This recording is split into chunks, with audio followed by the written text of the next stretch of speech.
بسم الله والصلاة والسلام على رسول الله. السلام عليكم أحبتي. اليوم إن شاء الله راح نديرو السمسة وليسيقار بالعجين. حلويات بزاف بزاف لذيذة، إن شاء الله تعجبكم أخواتي. نتوكلوا على الله وبسم الله.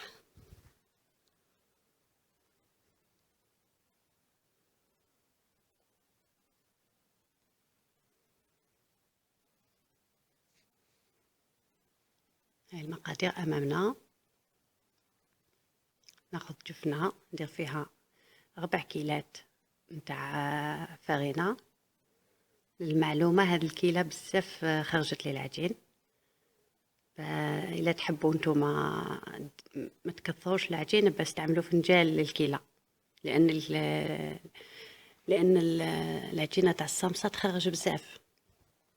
فوالا نديرو 4 كيلات تاع فرينة، نديرو قرصة ملح، نمزج الكل مع بعض، نزيد سمن ولا زبدة ذايبة، حبة تاع بيض، نخلط الكل مليح ونبدأ نعجنهم بالعقل. هنا أخواتي العجين ما لازمش يكون طري بزاف، لازم يكون شوية يابس باه تقدري تتحكمي فيها بخير. نبدأ نشمخ فيه غير بالعقل، ما نكثرش الماء. أنا بسسنا الكل مع بعض.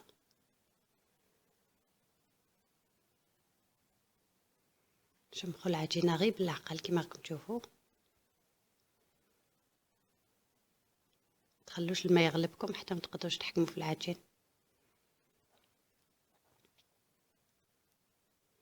نعجنها بالعقل أخواتي. كي تتلمد لي العجينة تاعي سي بون.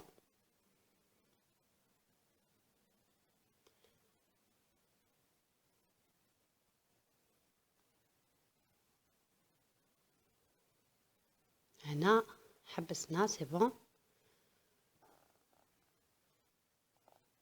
هاي ليك لا تيكستور اخواتي تاع العجينه، ماهيش مطلوقه بزاف وماهيش يابسه. نحطها في كيس بلاستيكي واجباري ترتاح 30 دقيقه، ما تقدروش تخدموا بها بلا ما ترتاح. نروحوا الان لافارس اللي هي الحشوه.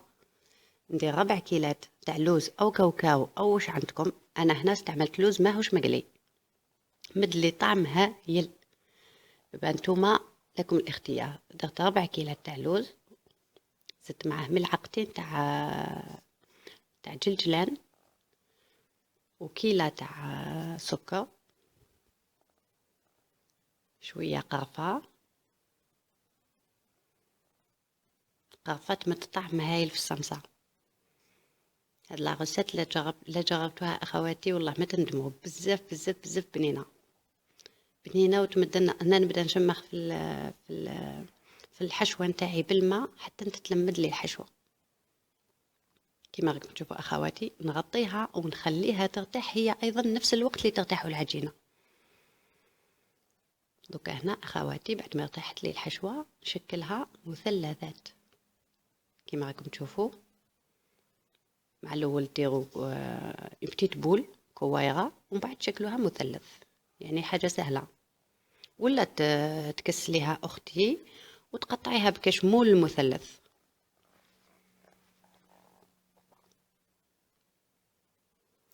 وبالنسبه للسيجار ندير اصابع كما راكم تشوفوا هكذا.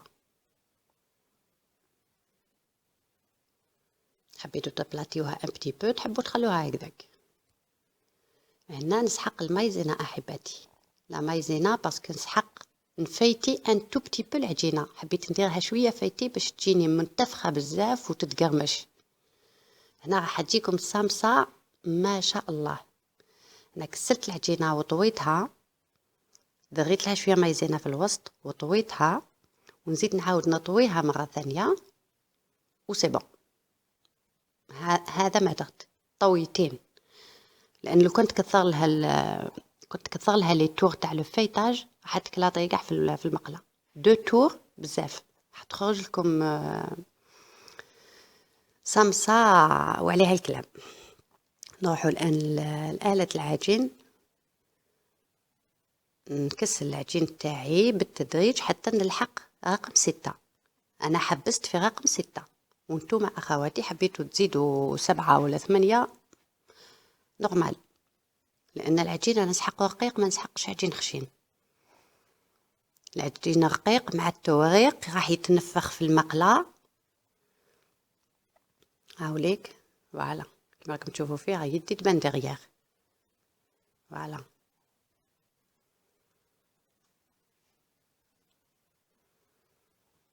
هنا اخواتي قطعت العجين على 2، يعني قطعت دي بوند حوالي 6 سنتيمترات. فوالا حوالي 6 سنتيمترات.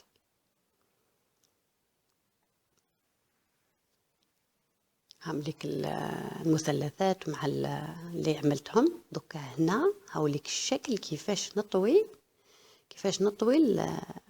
الحبه تاع الصلصه نتاعي. نطويها الطويه الاولى، ثم الثانيه، ثم الثالثه، وكفى. الثالثه هي الاخيره، ما نزيدش نطويها 3 طويات وسي بون. وهنا اخواتي نعاود لكم هنا هنا اخواتي لازم تسكروا النهايه تاع العجين تاعكم بالبيض.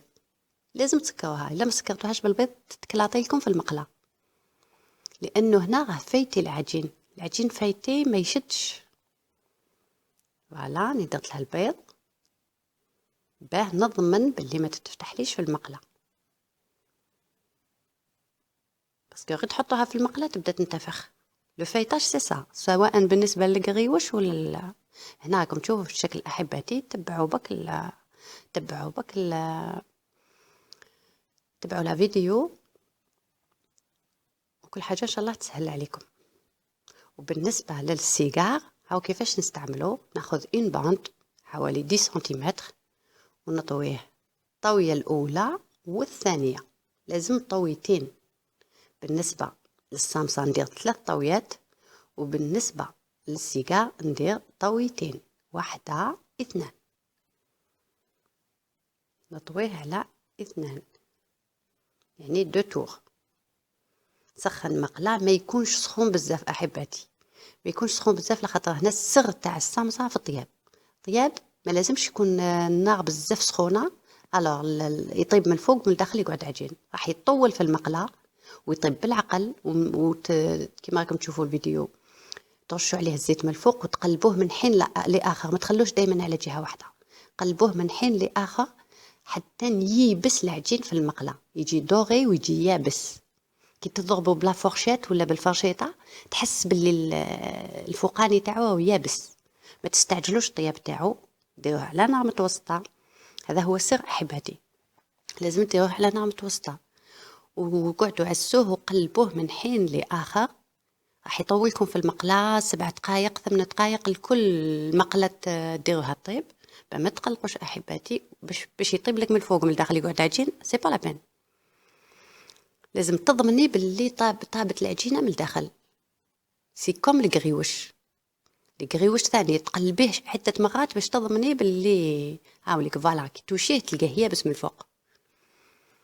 تحطيه على ورق نشاف حتى ينشف كاع الزيت تاعو. انا خليت حتى كملت كاع الحبات تاوعي بعد عسلتهم. وانتم اخواتي لكم الاختيار، واش حبيتوا تحبوا تكونجلي تحطوهم بلا تعسال مده تاع اسبوع او اكثر، ومن بعد تعسلوهم في الوقت اللي تاكلوهم، او تحبوا تعسلوهم سور بلاص. المهم لازم ينشفوا من الزيت باه ما تحسوهمش يقهموا. هنا درت لهم شويه جلجلان احباتي، ودرت لهم شويه بيستاش باش نوري لكم باك لا ديكوراسيون. وبالنسبه للعجينه اللي دائما تقعد لنا احباتي دائما الو عندنا عمليه انتي غاسبياج باش ما نبذوش. نديرو بها قريوش كيما عندي ان فيديو كيفاش نخدموا القريوش. إبا بنفس العجينه ممكن نديرو دي قريوش وينجحوا لكم احباتي. هنا راني عطيت لكم طريقه سريعه، مي تنجموا تدخلوا لا فيديو اللي كاينه سور يوتيوب تاع كومون فيغ لي غريوش، وراح تلقاو طريقه بالتدقيق. بالنسبه للعسل هنا اخواتي تاع الاخر لازم يكون عسل ثقيل. تاع الصمصه العسل لازم يكون ثقيل احباتي، ما تزيدولوش الماء.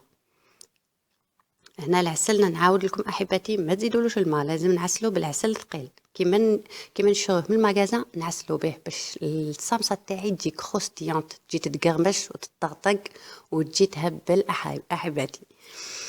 باه هنا راني لحقت لافان تاع لا فيديو. هامليك لي صمصه نتاوعنا اخواتي، ننصحكم لانهم رائعين بزاف بنان وبزاف طب. نقول المذاق تاعهم هايل. عملت منهم لي سيجار، عملت منهم لي صمصه، والعجينه اللي فضلت لي كيما راكم تشوفوا درت بها لي كريوش. ها فوالا من الداخل لي بابا لي سيجار. وقلت لكم احبتي درت بهاد لي كريوش تاني منهم باش ما نطيش العجين. وهاد هاد السمبوسه هذه هي سبيسياليتي سوريه، حشيتها بالدجاج. كان عندي شويه باقي دجاج في الفريغو، زدت معاه فروماج وحبه بيض وشويه زيتون وشويه كزبر وفرصيتهم احبتي، جاو رائعين. هنا راني نقول لكم افكار بك باش ما طيشوش العجين احبتي اللي قعد لكم. وبيان من الاول ديروا عجين قليل، العبار ديروا فنجال هكذا باش ما يفضل لكمش بزاف العجين اللي تحصلوا من بعد واش ديروا به. هذا هما اخواتي، اذا عجبوكم لا فيديو ما تنساوش تكليكيو سير جيم وتابونيو في لاشين، وإن شاء الله نتلاقوا أحبتي في الفيديو الجايين. والسلام عليكم ورحمة الله تعالى وبركاته.